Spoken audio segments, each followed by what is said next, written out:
Le temps. Dans l'horlogerie, beaucoup le prennent, d'autres entament une véritable course contre la montre.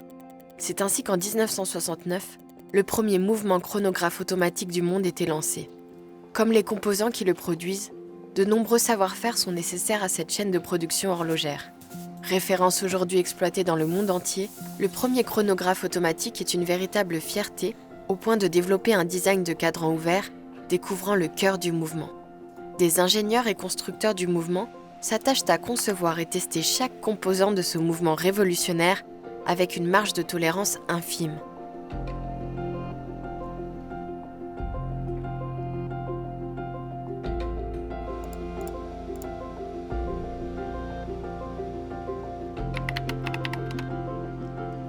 C'est d'après les plans des constructeurs du mouvement que le micromécanicien prototypiste produit les pièces.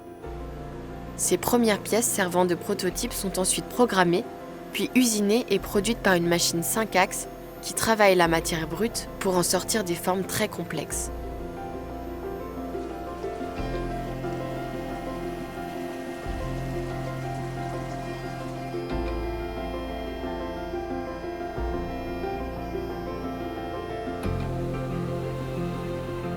Une fois les prototypes validés, le micromécanicien faiseur d'étampes conceptualise et crée les étampes qui produisent les composants.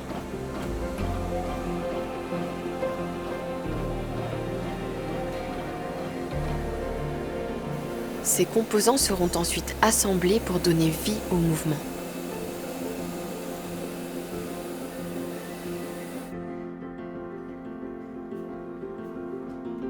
Le moindre geste de cette chaîne de production doit être aussi précis que le mouvement lui-même, afin d'assurer l'assemblage de ces minuscules composants. Poussant toujours plus loin les limites de l'innovation, la version déclinée du premier chronographe automatique apporte aujourd'hui une précision au 1/100e de seconde, ce qui fait de ce chronographe haute fréquence produit en série l'un des plus rapides et précis au monde.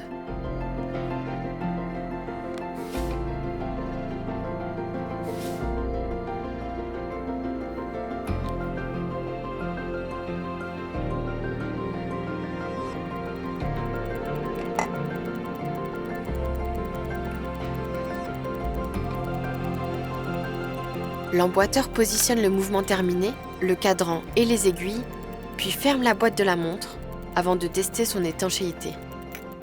La tête de montre est prête, donnant à voir et entendre un mouvement ultra précis qui n'a cessé de captiver au fil du temps.